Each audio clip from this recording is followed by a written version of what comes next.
मसीह यीशु के पाक पवित्र नाम में आप सबकी सलामती हो। इस वक्त हमने जो कलाम अक़दस में से हवाला पढ़ा है, लूका की अंजील उसका 23 बाब और उसकी 34वीं आयत। यहाँ पर लिखा है, ऐ बाप इनको माफ कर, ये नहीं जानते क्या करते हैं। मेरे अजीजों, सबसे पहले मैं आपको बताना चाहता हूँ, मैंने पिछली दफा भी इस बात का जिक्र किया और आइंदा भी करता हूँ, क्योंकि ये बात नहायत सीखने की है।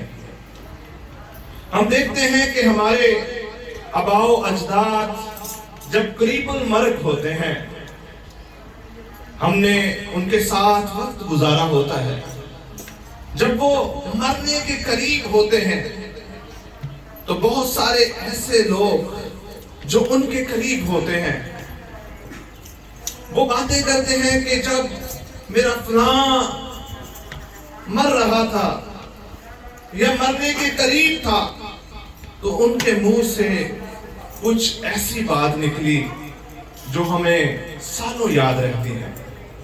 लेकिन मैं आपको बताना चाहता हूं, यहां पर यीशु मसीह जो मासूमाना शख्सियत है, जो जिंदा है, वो हकीकी तौर पर अपनी जिंदगी में कलमा रखते थे, क्योंकि वो तजस्सुम कलमा थे। उनकी हर एक बात जो कलाम अक़दस में है वो कलमे की सूरत में है, वो चलते फिरते कलमा थे। लेकिन हम खुदावंद यीशु मसीह के दुखों को याद करते हैं। हम देखते हैं यरूशलेम की उन गलियों में जब बहुत सारे लोग उनका मजाक उड़ा रहे हैं, बहुत सारे लोग उनको ताने दे रहे हैं। हम देखते हैं कि उनके बदन पर मारे गए वो कोड़े, जिसकी वजह से वो जख्मी हालत में है। हम देखते हैं कि बहुत सारे लोग उनका मजाक उड़ाते उनके मुंह पर थूक रहे हैं। हम देखते हैं कि खुदावंद यीशु मसीह जब सलीब पर उनको कीलों से जड़ा गया, उस लम्हात को देखते हैं। हम उस दर्दनाक अज़ियतनाक सजा को देखते हैं। हम देखते हैं कि खुदावंद यीशु मसीह के सर पर जब कांटों का ताज रखा गया, हम देखते हैं कि वो खून से लथपथ है, लेकिन फिर भी उनकी जुबान से इजहारे दुआ हो रहा, फिर भी उनको अपने लोगों की उस मोहब्बत का अंदाजा है, फिर भी वो अपने लोगों से मोहब्बत करते हैं और इजहारे दुआ करते हैं, ऐ बाप इनको माफ कर, ऐ बाप इनको माफ कर। हम शख्सी तौर पर ये तजर्बा रखते हैं, अगर हम पर कोई जुल्म करे, हम देखते हैं कि हमारे पांव में अगर कोई कांटा भी चुभ जाए तो हम वो तकलीफ बर्दाश्त नहीं कर सकते। लेकिन तकलीफ कायनात का सबब, जिसकी वसीला से पूरी कायनात वजूद में आई, उसको जब सलीब पर कीलों से जड़ दिया गया तो उनके मुंह से ये निकल रहा है बाप इनको माफ कर, ये नहीं जानते कि क्या करते हैं।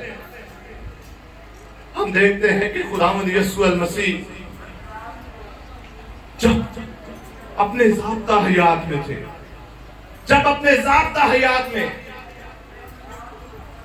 उन गलियों में घूम रहे थे, मनाती कर रहे थे, जब पुलपट पे खड़े होकर वो बयान करते थे तो यही कहते थे कि अपने सताने वालों के लिए दुआ करें, अपने दुश्मनों से मोहब्बत रखें। उन्होंने इस बात का जो वो बात करते थे, जो कलाम पेश करते थे, उसको पूरा कर दिया। हम अगर हिस्ट्री में देखें तो यहूदी लोग, यहूदी कौम ये फलसफा रखती थी कि खुदा के अलावा कोई भी गुनाह माफ नहीं कर सकता। लेकिन हम अगर देखें खुदावंद यीशु मसीह खुदावंद यीशु मसीह कामिल खुदा और कामिल इंसान हैं। हम देखते हैं कि खुदावंद यीशु मसीह दोहरी जात का मरकब है। खुदावंद यीशु मसीह दोहरी जात का मरकब है। हम देखते हैं कि खुदावंद यीशु मसीह बतौर खुदा गुनाहों को माफ कर सकते हैं। वो उस वक्त भी कर सकते थे, लेकिन यहूदी एतबार से उनको बताना था। हम देखते हैं कि खुदावंद यीशु मसीह ने इब्रानियों 7 बाब और उसकी 25वीं आयत, इसलिए जो उसके वसीला से खुदा के पास आते हैं वो उन्हें पूरी पूरी निजात दे सकता, वो उनकी शिफायत के लिए हमेशा जिंदा है। कौन? खुदावंद यीशु मसीह, जो गुनाहों को माफ कर सकते हैं। खुदावंद यीशु मसीह ने कहा, खुदावंद यीशु मसीह ने अपनी जुबान मुबारक से ये फरमाया, जा तेरे गुनाह माफ हुए, फिर गुनाह ना कर। वो कर सकते थे, लेकिन ये जरूरी था कि यहूदी एतबार से उनको समझा दिया जाए। अगर हम और देखें कलाम अक़दस में से रोमियो की किताब उसका 8वां बाब और उसकी 33वीं आयत, यहां पर लिखा है, कौन है जो मुजरिम ठहराएगा? मसीह यीशु, वो जो मर गया बल्कि मुर्दों से जी उठा और खुदा की दाहिनी तरफ है और हमारी शिफायत भी करता है। खुदावंद यीशु मसीह जब सलीब पर थे तब भी उन्होंने माफी का ऐलान किया। उन्होंने खुदा बाप से माफी को हासिल किया और इस जमीन पर माफी को जाहिर कर दिया, क्योंकि जो कोई इस पर ईमान लाए हलाक न हो बल्कि हमेशा की जिंदगी पाए। आज हम जो गुनाह करते हैं, आज इसका इर्तिका हमारी जिंदगी में क्या है? आज जब हम गुनाहों में डूबे होते हैं, जब हमारी जिंदगी में गुनाह होते हैं, तो कौन हमारी शिकायत करता है? यहां पर लिखा है, रसूल फरमाता है कि वही हमारी शिकायत करता है, वही जो यीशु मसीह हमारी शिकायत करता है। मेरे अजीजों, मैं आपको बताना चाहता हूं, जब खुदावंद यीशु मसीह से शागिर्दों ने दुआ के मतलब सीखना चाहा, तो वहां पर हमें मिलता है कि जिस तरह हम अपने कसूर वालों के कसूर माफ करते हैं, तो हमारे भी क्या किए जाएंगे? कसूर माफ किए जाएंगे।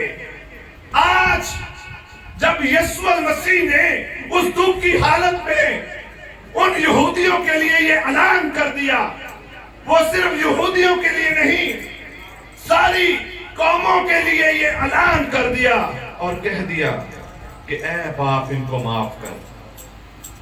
हम देखते हैं कि पतरस इमाल की किताब में जब पहला वाज कर रहा है, तो वहां पर पतरस ने उनको वाज़ेह तौर पर बता दिया कि कैसे आपने यीशु मसीह को मसलूब किया है, कैसे आपने यीशु मसीह को मसलूब किया है।